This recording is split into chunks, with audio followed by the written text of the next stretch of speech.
Hey everybody, it's that time again for the Gacha Guide. If you want to know whether or not you should be rolling for the upcoming Servants on NA for Fate Grand Order, then you've come to the right place. Today's topic servant is one of the four legendary Hitokiri of the Bakumatsu era, Okada Izou. We will be covering the points you see on screen, so let's go jump into his stats to start us off.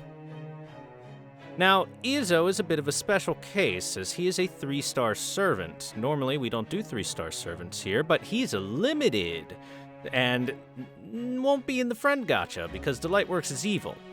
So, let's start off with him. Okada Izou is a single-target assassin. Assassin? Oh, sorry, I mean single-target manslayer class servant, meaning he's strong versus riders and weak versus casters. He has 6,000, whoa, that's the background. He has 6,879 attack at level 70, but as he is a manslayer, quote-unquote, class, he has a 0.9 damage multiplier, making it effectively 6,192. This puts him around mid-tier at best of the overall 3-star attack ranking. His HP at 70 is 8,844, which is also on the lower end of the spectrum. Relatively low on the stats. Let's check his hidden stats, maybe they make up for it. First off, we have NP gain per hit at 0.79%. This is about 0.27% higher than the average. And his cards are 4 hits on Quick, 2 hits on Arts, 1 hit on Buster, 5 on Extra, and 4 on his Noble Phantasm. Relatively average hits other than his Quick card, but with that decent NP gain on hit, that does make it relatively easy to get his NP charged. As for his star weight, aka how much priority he has for critical stars getting to his cards over others, he's sitting at 97, relatively average again.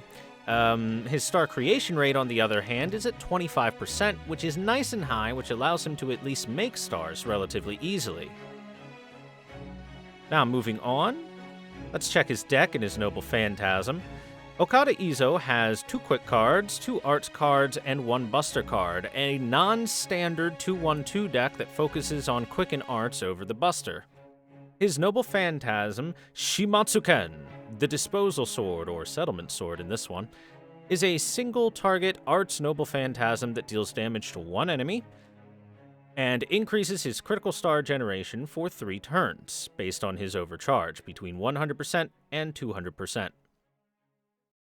This Noble Phantasm does a relatively decent amount of damage at a base, and is a decent setup buff for future turns that synergizes well with his skills, making it overall really nice for him to get off even relatively early in your combat.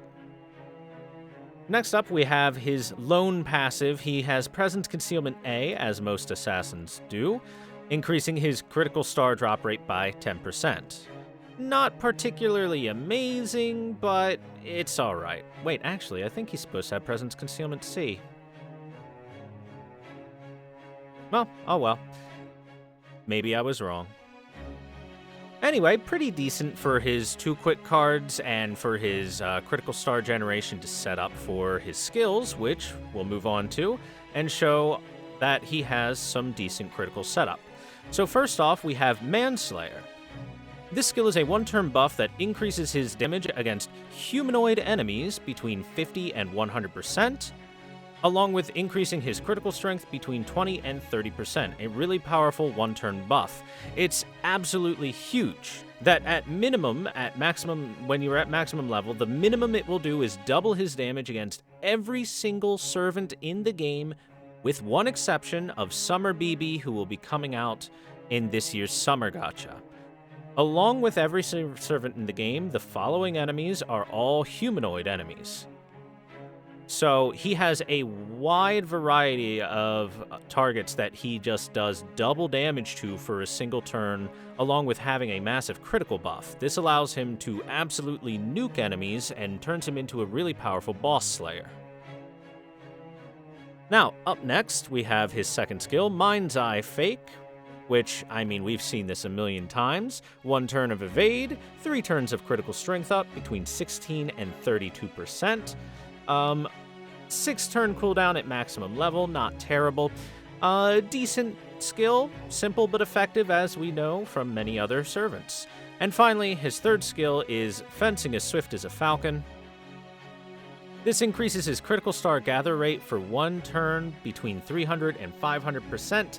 At max level, it is only a 3-turn cooldown, which does help out, and it does synergize with his stuff, but is overall a pretty darn weak skill.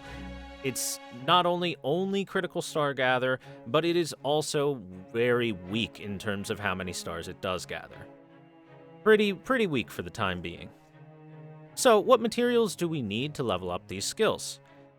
Well, I've got terrible news. Despite being a 3-star, his skills are freaking expensive. He takes 11 Magatama, 30 Bones, 48 Stakes, and 10 Tearstones of Blood per skill. If you want to max out his skills, this max out to 33 Magatama, 90 Bones, 144 Stakes, and 30 Tearstones of Blood to total it out. That is extremely expensive. That is the cost of a 5-star servant attached to a 3-star body. Damn, that's rough. So, let's at least compare him with other servants. Does he justify this? Well, as a single target 3-star assassin, his main competition comes down to Jinkei, 100 Faces Hassan, and Hassan of Serenity. Izou stands his ground against them and is able to outdamage any of those 3, even being able to take on servants outside of his class specialty due to his first skill, Manslayer. He is the best single-target 3-star assassin for damage output, bar none. He's even able to punch up a bit and can compete with a couple of the 4-star servants there. So if you're looking for a really cheap damage-dealing single-target assassin, he's one of the best choices in the game. In my personal opinion, Okada Izou is a surprisingly good servant. I don't think he's necessarily the best out there, and he definitely gets outpaced by some other single-target assassins. And heck, even comparing him to 1 star below him with Cursed Arm Hassan, Hassan works a little bit better as a star-creating support until you get Izou's Noble Phantasm off. But when it comes to straight damage dealing, he is easily the highest damage dealer, bar none, when it comes to your 3-star, 2-star, 1-star cheap options. He's a bit of a one-turn wonder, but otherwise very reliable. Now, if you decide to roll for Izou, let's go over skill priority. Seeing as his skills are extremely expensive, we need to make sure that we get the right priority. So first off, I think it's kind of simple. The easiest choice is your first skill, Manslayer. It is an absolutely astoundingly powerful skill. It gives you a double damage for a single turn, along with possibly more if you get a critical. So it's easily the most important skill to level up. Following that, we have Mind's Eye Fake, getting it to a lower cooldown, getting better critical strength for 3 turns, because he's kind of a critical focused servant, is very good. And last but not least, Fencing as Swift as a Falcon is just critical star gather gain. Unless you care about that cooldown, there's not even much reason to level it up beyond level 1. You can leave it at level 1 and be pretty happy. So, next up, let's go over our craft essences. He is a damage-dealing arts servant who is decent with criticals, so increasing his arts effectiveness and critical damage are generally the focus you're going to go for. First off, we have, other than your fast MPs, which are always going to be there, Dive to Blue. This is a craft essence that is part of an event, so it's very easy to have max limit broken. It increases his arts damage, his NP strength, and starts with a 50% charge to get that Noble Phantasm off faster. Next up, we have another ending, always available in the Gacha. If you can get it max limit broken, it gives you a really good arts up and a very strong critical damage up, which fits exactly what you want. And if you need a really cheap alternative, you have Matahari's Tavern, which gives you all cards up, very weak, but with a nice little critical strength boost. It's a weak CE overall, but sometimes you need a cheap choice, and I want to give you the option of that really cheap choice in case you need it. Now, as for what servants to pair this guy up with... Oh look, Waver! Hi Waver, you made the cut again. Good job, buddy. He has a 50% total MP charge on a single servant, attack up, and critical damage up. Kind of a no-brainer. Moving on, we have our familiar arts servant, Tamamo no Mae. She sports a huge arts buff for 3 turns on one of her skills. She has healing and cooldown reduction on her Noble Phantasm, and very soon she will be getting a strengthening that will increase the damage of Noble Phantasms for her allies. So she's fantastic for Okada Izou. Moving on, we have Keiron. He has all cards effectiveness buff, star creation, and a party-wide critical damage buff. All things that Okada Izou benefits from. Very good. Next, we have Caster Gilgamesh. Party-wide star generation up, a charisma buff for the entire party for attack up, and a party-wide arts buff. Again, everything that Okada Izou wants to work with from a support. And then finally, if you're looking for just one really good turn, we have Wolfgang Amadeus Mozart, who brings a single turn where he can create 50 stars to guarantee crits and give a very powerful single turn arts buff to our boy here. And if you only need that one turn of nuke, he will help you get that one turn of nuke. Now, as for how to use this servant, use this man for boss slaying. Like, straight up, 100%. His specialty is dealing with one target really well. He is fantastic at slaying bosses. Now, when doing so, you want to wait until either your Noble Phantasm turn or maybe a multi-crit turn before you activate his skills, especially his Manslayer skill. Try to take a turn to set up, if you can, for one big burst damage turn, or burst for one turn and then use that turns as a setup for a follow-up with criticals, such as getting his Noble Phantasm off with a follow-up card or two, and then taking the critical stars from that turn into your next turn for another turn of strong critical damage.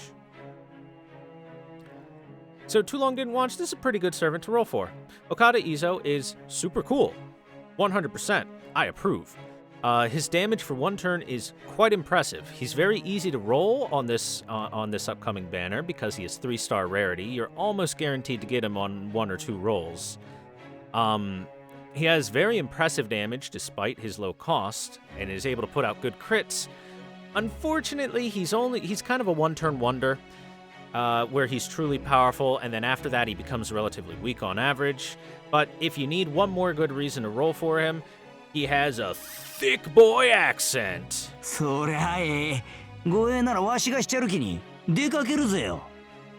let me know your opinions on Okada Izou, and if you enjoyed the video, be sure to follow on Twitch, check me out on Discord, watch other games, and all that good stuff. If you have any questions, be sure to leave them. Thanks for watching, and I'll see you next time.